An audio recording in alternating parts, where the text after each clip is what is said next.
va prendre un exemple très simple dans la Bible, ok? On va pas écouter ce que le pasteur a dit. On va remettre les choses dans son contexte pour qu'on comprenne un petit peu. Vous avez vu l'image où Jésus est assis avec les païens. Les disciples sont en train de critiquer Jésus, ils chahutent d'abord entre eux, ensuite ils critiquent Jésus parce que Jésus est assis avec ces païens-là.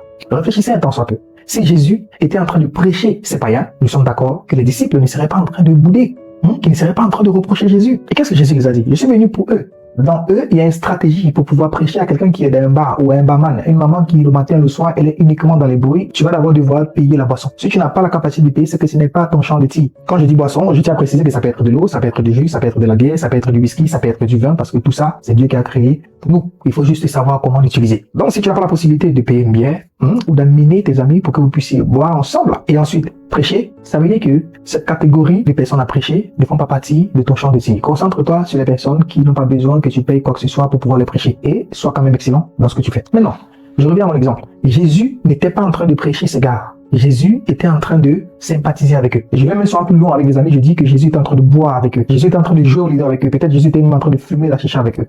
Oui, je le dis et je l'assume. Parce que si les disciples sont restés et ont critiqué Jésus, c'est parce que il était en train de faire quelque chose qui n'avait rien à voir avec la prêche. Je ne sais pas si on dit la prêche ou le prêche. Il faisait un truc qui n'avait rien à voir avec ça. Mais il n'avait rien compris. Ces exemples dans la Bible, c'est pour vous permettre de comprendre que vous devez accepter tout le monde. En tant que chrétien, Dieu a créé tout le monde. Et lui-même, il le dit. Il pleut sur les bons comme sur les mauvais. Ça veut dire quoi? Ça veut dire que normalement, si vous êtes surtout un entrepreneur, vous devez fournir vos services à tout le monde. Tu dois être un taximan qui puisse porter même un musulman. Tu dois être un taximan qui puisse porter, je ne sais pas, même un bouddhiste, même un athée.